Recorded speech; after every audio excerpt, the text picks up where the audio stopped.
So I says to the guy with the monk, oh, we're on. Oh, we're live. Yeah, sorry. Yeah, sorry. Back. All right. Hi. So, welcome back. Now, for those of you who may have missed it earlier, where have you been? No, for those of you who are just tuning in, that is Susan Ibach. I am Christopher Harrison. This is Introduction to Programming Using Python. And so far today, we've actually seen a lot of core components to programming in general, and then, of course, specifically in Python. We've played around with strings. We've played around with numbers. We've played around with date types. Now it's time to start adding a little bit of logic to our code, adding in a little bit of branching, and we start off that by utilizing if statements. Absolutely. When we start doing problem solving with code, one of the things that we're going to have to end up doing is helping our code make decisions, figure out when to do what. Otherwise, we're going to be very limited of the types of problems that we can solve. You know, every day in our normal lives, we're faced with decisions. We have to decide in the morning whether we're going to school or going to work. Am I going to drive or am I going to take the bus? We have to decide tonight, you know, when this is all done, you know, am I going to cook at home or am I going out for dinner? Going out for dinner. You know, I need a new PC. What laptop should I buy? So we're always being faced with all these different decisions we have to make. Surface? Surface. Yeah, Surfaces are sweet little devices, I got to say. Yep. And the choice we make, though, does depend on different conditions. Whether we decide to drive or take the bus might depend on what time is it. I mean, if I'm running late, I might have to take the car, or am I going to miss the bus? Or what's the price of gas? If the price of gas has gone up a lot, I'm more likely to take the bus. If I'm trying to decide, do I cook at home or do I go out for dinner? The kind of things I think about is, well, is there any food in the refrigerator? You know, those are kind of factors that make a difference. Or am I broke? If I'm broke, I'm not going out for dinner. I better cook at home. What laptop should I buy? The kind of things I think about is, well, how much RAM do I need? How much power do I need? How much money do I want? And oh, I know you do want touchscreen. Yeah. Once you go touchscreen, you're never going back. We actually had someone asking what are V's monitors touchscreen, and you've even noticed this even here. Oh, yeah. Leveraging touchscreen. It's funny how quickly you get used to it. I never thought I would want it, and then like within a day and a half, now I just go up to random monitors. Like, why isn't this touchscreen? Yeah, you just end up leaving fingerprints all over your friends' monitors. Exactly, yes. That's how you can tell I've been in your house. Yes. Fingerprints on your monitor. So there are a lot of different conditions, though, that affect what decisions we're going to make. And if you want to be able to write code that's going to solve problems, your code is going to have to make decisions as well. So let's say you're working at a bank. One of the rules they have at a lot of banks in North America is they'll waive the transaction fees if you maintain a balance of over $1,000. So if you're writing a program that has to calculate what fees do I charge a user, you need to be able to say, well, if it's over $1,000, don't charge this fee. If it's under $1,000, charge the fee. Very simple, but very real world. If a user has canceled an appointment less than 24 hours before an appointment time, a lot of times you still have to pay for the appointment. So again, if you were writing the program that was sending out bills, it would have to look at, well, what time did they cancel the appointment? If it was canceled a week ahead of time, don't charge them. If it was canceled within a day, charge them. And then I have to add a little Canadian reference here, right? My Twitter handle is Hockey Geek Girl. I am a Canadian, and I do love my hockey. So the other analogy I have is if a hockey player does get the puck in the net, then you add 1 to the score. If they miss the net, obviously you wouldn't do it. And you may be sitting there going, Susan, why would you ever write a program to do this? Well, hey, I could be creating a video game. There is Pygame, which helps you use Python for video game development. And you know what? If you've ever go to a hockey game, there is actually a sensor inside the net at the professional hockey games. And when the puck goes in there, the sensor detects it, and that triggers the little light to go flashing and the little whee, you know, that lovely horn noise that always goes off when someone scores a goal. We're not going to do sound effects on that. Yeah, that's never good. But that's code. You know, it's saying if the puck goes in the net, then play this sound, light this light. That's code behind the scenes what's happening. So there's tons of situations, real situations, where our code has to say, if this happens, do this. And that's what we want to get into here. So what we're going to do is we're going to use an if statement. So if we take a look at the code here, there's a few pieces of code here in terms of syntax. We start off, hopefully that first line of code looks familiar and isn't scary at all. Yep. All right, so I'm using an input statement to ask somebody to enter a value. I'm storing the value they give me into the variable answer. Now, so what do we do have as syntax, though, is we've got here, we have an if statement. So we're saying if the answer they give us, I'll talk about this in a second, is yes, then print the following message. So without worrying too much about syntax just yet, basically we're saying if the answer is yes, print, that will be an extra $10. Because I'm saying, do you want express shipping? Yes, okay, then I'm going to charge you more. It sounds actually relatively close to English, that essentially what you're saying is, if this is what I want, then do this. Yeah, it really is. If this is the state, do this. Exactly. So now we understand the logic of it. Let's go back to the slide and take a look at the syntax behind it. So you have the keyword if that indicates we're looking at a condition. You have a colon at the end of the line. That is very specific to Python syntax. If you forget that colon, you're going to get weird little error messages appearing in your screen, and eventually you'll go, oh, I forgot the colon. That's one of the ones I forget all the time. And then the other thing, and this is very significant, is the print statement is indented. That's how Python knows what's the command that I only execute if the answer is yes. If I say answer is no, and you have indented code, that code's not executed. So the indenting is crucial here because that's how Python knows what is the code you want me to run when the answer is yes. Mm-hmm. Now, if we go back again to the code, there's one last little piece I want to show you, and that is this double equal sign here. You'll see this in some other programming languages as well. In earlier code, we even have it on our previous line here, we use the equal sign to mean take this value, put it in here. So we say take the result of our input command, our input function, put it into the variable answer. So we're assigning answer the value returned by the input function. So the equal sign means take this value, put it here. So we can't use that in an if statement. It would be confusing. Exactly, yeah. And that's really, it's sort of both for us, but it's also for the runtime as well, to understand the difference between an assignment where you're taking a value, putting it into a variable, and when you are trying to do a comparison. Right. Yeah. So as a result, we end up with a special syntax. When we want to say if something is equal to something else, the double equals is the syntax for saying is equal to. Yep. So now if you look at this slide, we're saying if answer is equal to the string yes, then we have our colon, that's just part of a syntax, then print on the screen, that's going to be an extra $50. Perfect. So that's the syntax. Let's just look at a few examples so you can get a handle on it. We'll do a demo as well so you can start to get comfortable with it. It's sort of funny watching the Q&A right now because there's now a little bit of hockey banter going back and forth.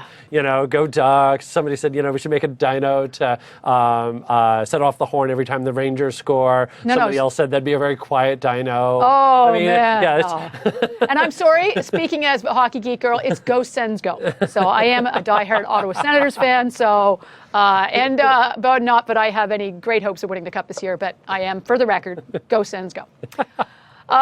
So I showed you the double equal sign for is equal to. It's probably a good idea to talk about some of the other symbols you might need to use. Yep. Because sometimes you might want to say, is it not equal to? And that's another one where you just have to, this is one of those ones you will actually end up eventually memorizing it because you'll use these fairly frequently. Not is not equal to, the symbol for that is a exclamation mark followed by an equal. The exclamation mark is frequently used in programming languages to mean not. And that's why exclamation mark equals means is not equal to. So it's a convention that's been used in other programming languages. So the nice thing is, yeah, once you learn that syntax, you'll be able to use it elsewhere. Then if you go back to the slide, we can see a less than symbol. That's nice. It's the same as when we learned it in school. Yep. Greater than. One we didn't see necessarily when we were doing math in school is that less than or equal to. Because there certainly are times like, hey, wait a second, I said you don't pay service charges if you maintain a balance over $1,000. Right. But what if it's exactly $1,000? Do I have to pay the fees? It's a good question. It is. And is that a question the programmer answers? No. Yeah, this is one of the things you will run into in some situations. If it's your bank, you're defining the rule, and you're saying, well, no, it has to be over $1,000. So you have to have $1,000.01 to not pay transaction fees. Right. So this is actually something you will frequently need to double check on. And if you're writing code for someone else, you'll probably need to go ask them. Because they'll often say, oh, if it's over $100, you know, if they make a purchase over $50, shipping is free. What if it's exactly $50. How do you want to handle that? Because you may discover if it's greater than or equal to $50, the user should not be charged for shipping or doesn't pay transaction fees. And the syntax for that, as you can see here, is greater than equal to or less than equal to. And there's some examples on the right-hand side of sort of what the code might look like. Yep. But I will say, we talk about making mistakes as coders. One of the most common mistakes we make as coders in if statements is less than should have been less than equal to, or greater than should have been greater than equal to. That is one of those. And it's one of those ones that the code works, but it doesn't do what it's supposed to do. Yeah. Yep. Yeah. We getting more hockey comments in the background No, there? well, we are, but yeah. I was actually laughing. I was paying attention. I was listening to what you said. I was laughing at that because that really is one of the hitches in my delivery, that I frequently inverse the Boolean statements. Yeah. So, yeah. Easily done. Yep. So here's another example of an if statement. And this is an example on the slide here. And what's significant about this is I want to point out the indenting here. So Christopher, do you want to take a guess here at if I ask somebody, would you like express shipping? And if they answer yes, I charge them an extra $10. Now, if they answer yes, do you think they're going to see that message, have a nice day? I'm going to say yes, based on what you told me about tabs.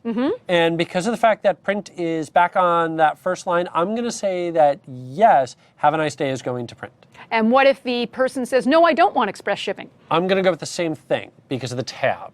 So all in all, so if somebody says, yes, I want express shipping, what do you think is going to appear on that screen? Right. I think if somebody says yes, I think it's going to print out, that will be an extra $10. Have a nice day. Right. And if they answer no? Have a nice day.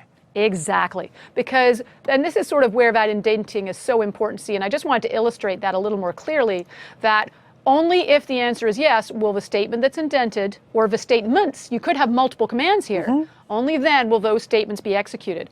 The code that you have that's not indented, doesn't matter if the if statement is true or not.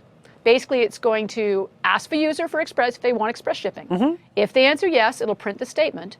But regardless of what they answer, it will continue executing the non-indented code, and everybody will see the message, have a nice day. So if I wanted multiple lines to execute on that if, I would just need to keep tabbing them in to make sure that they're all there. Okay. Exactly. Perfect. So you indent however many lines of code you need to execute. If answer is yes, you just make sure they're all indented. When you have a line of code that's not indented, it says, oh, that was all the code you wanted executed in that if statement. We're good. Now I just execute this code all the time. I like it. So the print statement being indented is essential. It's part of the Python syntax. Particularly important for if statements, and later on we'll see it with loops as well. All right, so let's take a look at that in terms of code, because you actually brought up an interesting scenario there, Christopher, of like, what if I do want things like multiple lines of code executed? So let's try that out. Whoops, cancel. Sorry, didn't mean to do that. All right, so let's go write some code. And what I'm going to do is I am going to say, let's see, favorite team, based on the conversations earlier, input, what is your favorite? And you know what? I'm gonna stir it up a little by adding a U to the word favorite, just for the Americans out there. All us British, Canadian spelling folks, Canadians are famous for inserting extra U's and everything. We even pronounce the word about as if it has an extra U. So I'm gonna include that there. What is your favorite hockey team?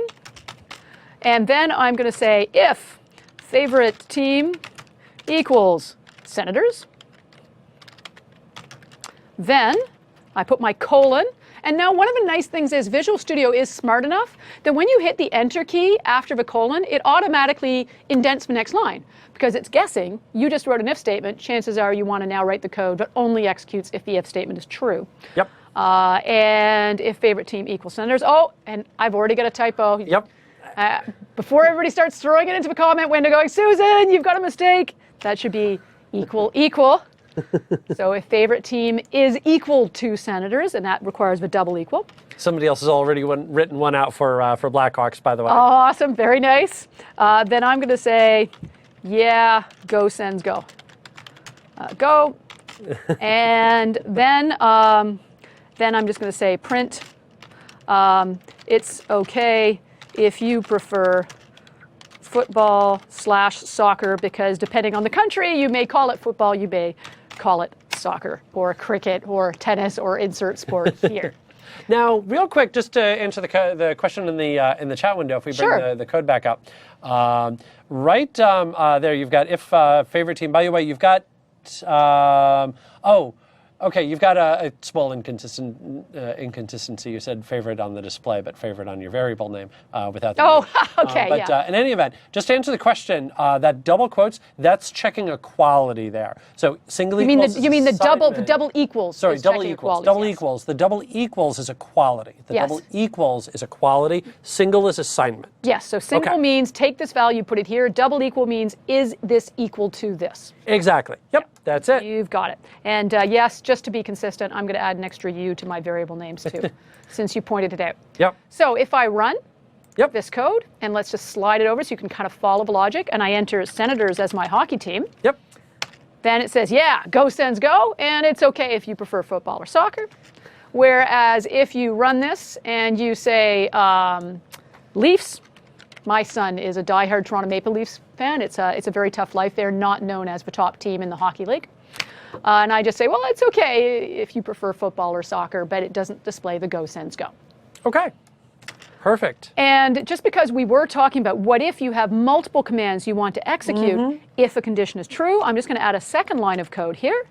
And I'm going to say, but I miss Alfredson. We had a tough time with my team. They traded away our captain last year. So we miss our old captain, Daniel Alfredson. So anyone who would say favorite team Senators would know about Daniel Alfredson. But if you don't know the Senators, well, that's not going to mean anything to you. So I'm only going to display that message if you say you like the Senators. So now, when I specify Senators as a team, it says, yeah, go Sens go, but I miss Alfie. And then again. So you can see all the lines of code that are indented are only executed when you specify Senators as a team. Perfect. Okay. Now, of course, there's one thing that eventually somebody's going to be going, but what if? Yep. What if I enter Senators in lowercase letters? Only one way to find out. Yeah. So, because you'll notice when I said if favorite team is equal to Senators, I put an uppercase S there. What happens if I type in lowercase? So is the string, and I'm going to ask you, the string Senators in lowercase letters, is that the same as a string Senators with an uppercase S? Well, first thing this morning we learned was Python is case sensitive, so I'm going to say those are different strings. Yeah, let's find out.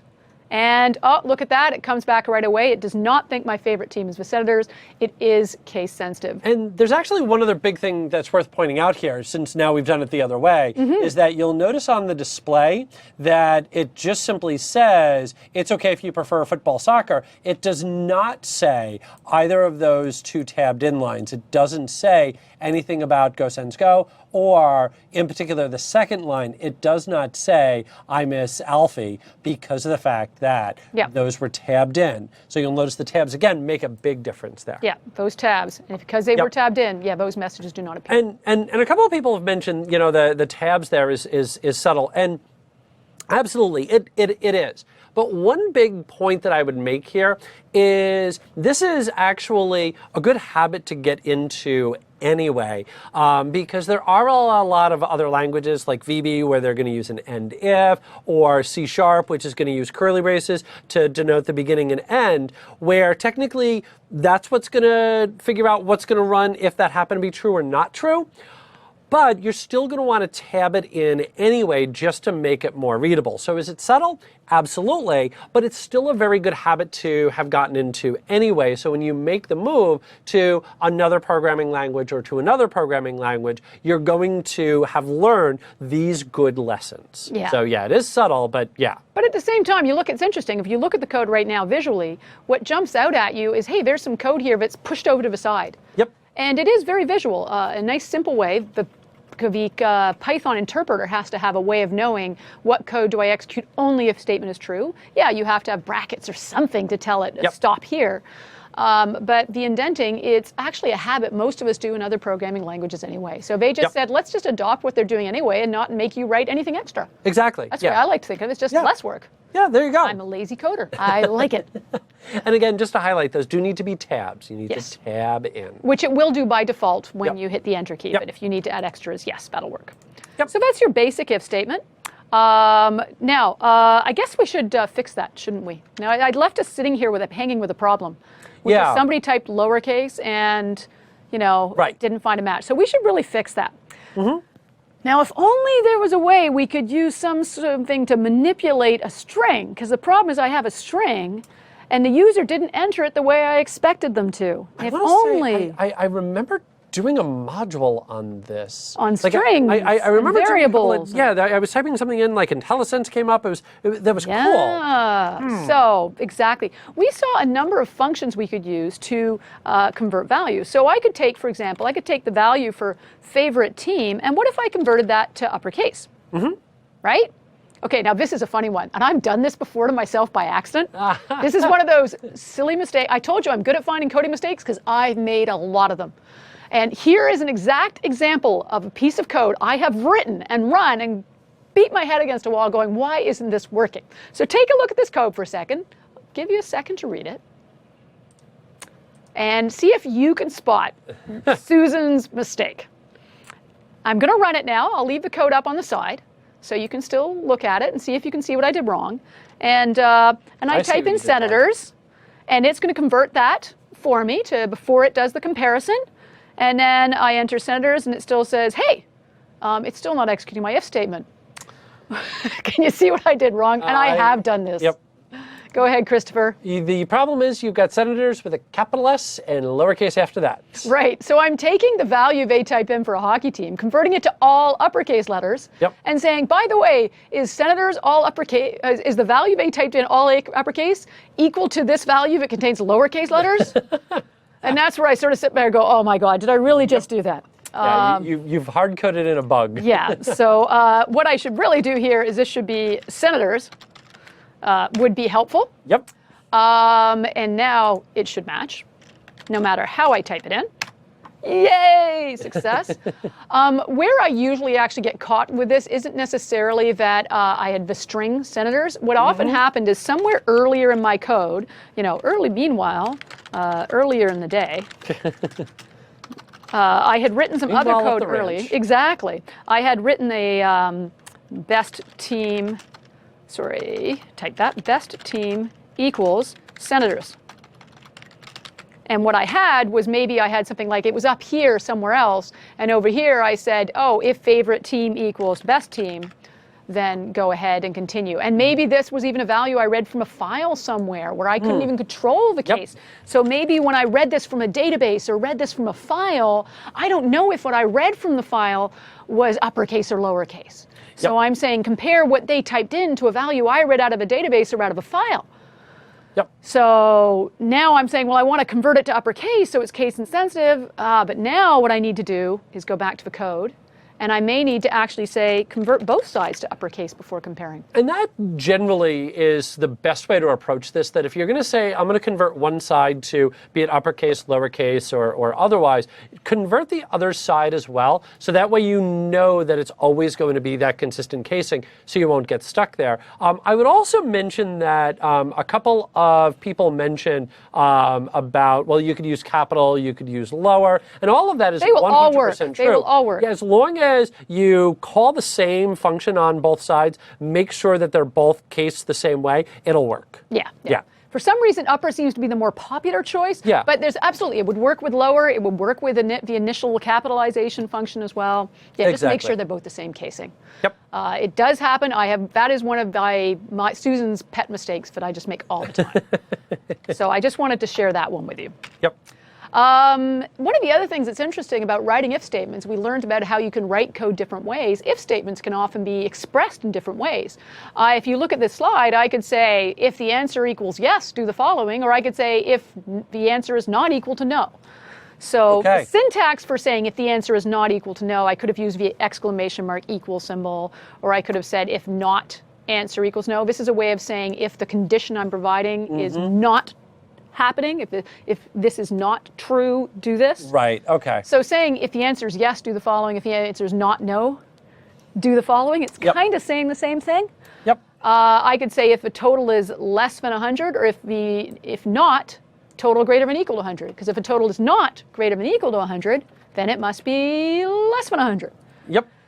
So, which is the right way to do it? Well, I don't know. It really falls into a certain amount of what do you like.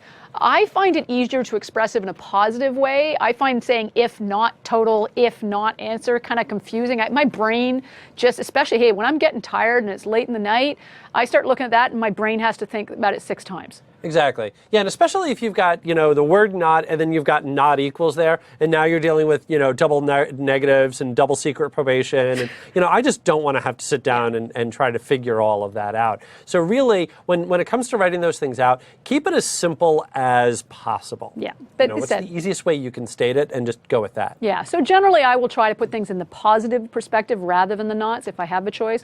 But the other way I think of it is, think of it how you would say it out loud. Right. If a course is completed, then send a certificate to the student. So you'd say, well, an if course completed is yes, send the certificate. If the order is under $50, add a shipping charge. Okay, then if total is under 50, add shipping. If a cat has not been vaccinated, call the owner. Now this one, you go, oh, see, now this one, it's if they have not been vaccinated, call them over. So in that case, I might actually use if not vaccinated, because it's actually the way I think of it. I only do the action if the cat is not vaccinated. So, You could also use the not equal, so you could say Yes. if vaccinated, bang equal, or bang, Exclamation, exclamation point, bang, it's a Unix thing. In any event, you could also say the exclamation equals. And again, it does come down to a matter of personal preference. Absolutely. Which do you think is going to be the easiest to read? And by the way, that is a great way that's another great geek tip. You want to learn how to speak geek with your geek friends? They'll say bang for exclamation mark. Yeah. It's just one of those terms that's used. And yes, it's a hangover from... Yep. Hangover, that's a nice term. It's held over from the days of Unix. Maybe it is a hangover from Unix, let me That's tell you. something completely There was different. some stuff going, Unix was not a user-friendly place to be coding. Bring back the VI editor, no. It makes sense. And we did talk a little bit, this is just reinforcing that it is case sensitive when you do a comparison. So if you type uppercase and your if statement is looking for lowercase letters, then it's not going to be considered true. Uppercase YES is not equal to lowercase YES. So it becomes very important to use a function like lower or upper and do a conversion before you do the comparison. And you may want to actually convert both sides, especially if you've got a variable on the other side. You might want to do that convert to lowercase on both sides of your expression. Now, what if we want to do an if statement that uses numbers instead of strings? All the examples so far have been looking at strings, but absolutely there'll be times you want to do things like, hey, when you deposit money, if you deposit over $100, you get a free toaster. I remember these days. Yeah, I was just going to say, you can't be 29 and remember the days of depositing something and getting a free toaster. Hey, are you kidding? People still use toasters? What's wrong with that? Well, yeah, but you don't go to a bank and get a free toaster anymore. Where do I go get a free toaster? We give them out here. All right. Okay. Cool. Free toasters. Yeah, so we'll go collect a toaster. Excellent. Awesome. So in this case, if you follow the sort of logic, if a user enters a deposit amount of 150, then that's more than 100, so you get a free toaster, and it'll say have a nice day. If they enter $50, well, $50 is not more than 100, so they will not see the message you get a free toaster. They'll just see have a nice day. But here's the big one. What happens if they specify exactly $100? What do you think there? So if they specify exactly 100, so it's got to be greater than, it wasn't greater than, so it's just going to be have a nice day. Yeah. You're not going to get a free toaster. That's right. There's no toaster love. No toaster love. That's right. 100 is not greater than 100. It's equal to. Right. And this is one of those scenarios where it's really important when you're working with if statements and numeric values to test all those combinations. Test a greater value, a lesser value, and exactly equal to. And then if you're not sure, because you really have to ask, and sometimes you may have to go ask somebody, hey, if it's exactly $100, not $100.01, $100.01 is greater than 100. But if it's exactly 100, do they get the free toaster? Because those kind of mistakes can actually cause some pretty serious problems. Yep. Because you're actually changing their business rules if you don't do it correctly. So I think we can do a quick example of using some numeric values. So this is if statements with strings. And I'm going to use your wonderful trick you showed us earlier, Christopher. I'm going to use that Control-K-C command. Control-K, Control-C. Well, you just hold down the Control key. You Well, go yeah. Control-K-C. Yep. I just told Control, go and Control-K-C. Yeah, I always just say it with the second Okay. control because a lot of times people let up off the control. Yeah, you and have to hit hold the save. control key Yeah, down the whole time. exactly. Very true. Yep. Yeah. But I love that little keyboard shortcut. There's a way of adding that to your toolbar as well, but I can't remember how to do that. Yep. So let's add an if statement here. If with numbers, and we're just going to say if. Let's see. Let's do a deposit equals an input of how much do you want to deposit. There we go. I'm going to add another space there so it looks a little bit nicer on the screen. And then I'm going to say if deposit is greater than 100, then we are going to print enjoy your toaster. Woohoo! All right. Toast. Yes, exactly. And otherwise, we're always going to say print have a nice day. Because regardless of how much money they deposit, we're going to always wish them to have a happy day. All right, now the first thing is when I run this code, I'm going to run into a little bit of a crash. I am expecting this one. Deposit, I want to deposit $150. See, we'll always admit when we had something go sideways that we weren't expecting. This Yeah. one we were expecting. This one we are expecting. And I love, I do love the fact it gives me even a line saying, this line here blew up on you, Susan. It says, okay, you have an error. What is that error? Well, that error is unorderable type string greater int. So we're back to the usual problem again, that we have a string value and it's trying to see if a string is greater than an integer value. So we can't compare a string and an integer. This is like when we're trying to add strings and integers or compare them one equal to another. So it's my data type problem coming back to haunt me again. Because if we go back and look at our code, you can see that we use the input function to ask somebody to enter a value, and input functions return a string. And then we're trying to compare a string to the value 100, so it's giving me an error. So there we are back at data type conversions here. Right, so we have to think back 2 modules now. And it's funny how we were like, man, 5 modules in, I gotta go back 2 modules. This is getting hard on the brain. But there was that float function, and I'm gonna get fancy here. I'm actually going to do it. This was actually suggested by somebody in the Q&A. Yeah, a lot of people saying, why don't you just convert it to a float right away when you get it back? And the answer really is, it just depends on your level of comfort. That I know a lot of people that will look at that, especially people that are new to programming, and seeing the two things happen at the same time will kind of cause them to be thrown for a loop. Yeah. So they like that separate breakdown of just take the user input first, convert it second. Okay, now let's go ahead and use it. But can you go ahead, just like Susan had on her code here, and combine them both? Absolutely 100%. Yeah. Yep. So it's just said, you guys have some choices there in terms of how you write your code. Yep. Somebody had asked about in the Q&A, so I just wanted to show you, absolutely, if you want, you can take the value returned by the input and immediately convert it to an integer or a float before you put it in your variable. So right away, it's treated like a numeric variable. So if we go back to the code, you can see I have basically said take the results of the input statement and convert it to a float, which meant I did need to remember 2 closing brackets at the end. One to close the input command and one to close the float. Paren. So now when I run, and this time when I type in $150, oh, now it's blown up for a different reason. Unorderable types. It's still giving me a string. Did I get something? You want it to be an integer, I believe. Integer? Just 100. Oh, yes. It's an int, not a float. Thank you. Yep. Data types. Yes, it's all getting the right data types. 150. There we go. There we Enjoy go. my toaster. Yay! I get to have a Yay, nice day. toasters. I get my toaster. This is all good. So again, but of course, remember, I just want to prove that if I type in exactly 100, I Just don't get a go toaster. have a nice day. Yep. 100 is not greater than 100. Yep. Which hopefully is the way the bank wanted me to implement it. I'd better go double check if I'm not sure. That is so important. When in doubt, ask your users. Find out the real business rules. So, yeah. I was just going to say, now we've actually got enough skills that we could, take the rounded pennies off and start funneling them off to a separate account somewhere. So it seems to me somebody did that many years ago and made rather a scary amount of money and got in a lot of trouble later. There should be a movie around that as well. Yeah. In any event. Okay, carrying on. Going back, Yes. so just always remember when you're testing, if we look at the slide, we always want to make sure when we're using greater than and less than in our if statements, when you're testing, always test a value greater than, a value less than, and what we call a boundary condition, the exact value you're comparing to. Always test all 3 situations. Now, one of the things we did just talk about was the issue of when we're asking people to enter a value, right? We use an input statement. You can run into data type conversion errors just like we did now. And so you may need to actually convert that to an integer, because you can see below that if I actually take a look here, you can see in the error message Yep. that the actual error message that's being returned is it's got an integer on one side, a string on the other. So we need to convert that integer, we need to convert the string into an integer so we have the same data type on both sides. So we fix that. And you know what?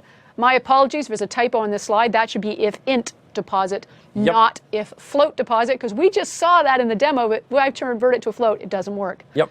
Now here, you'll notice I actually converted the data type when I did the comparison. So it's funny, every time I write the code, I approach it a different way. I don't always think about it. So lots of different ways that you can, there's different times in your code when you can do the conversion. It's really up to you. Do you want to do it right away? Do you do it when you need it? The only thing I would say is if you're going to find yourself converting it 8 or 10 different times, do it once, put it in a different variable that'll store the float version of it, or do it right away. Yep. Yeah. Because I'm lazy. I don't want to have to convert more often than I have to. I'm noticing that theme today. Yeah, I'm lazy with my code. Yeah. And here's the example actually where I've done the conversion when I actually use the input statement. So I do have that example in the slides as well. Though again, I'd like to make a point. I did make a typing mistake here. That should be int input, not float. So replace float with int, please. I will try and fix that in the slides up on the GitHub when we have a break.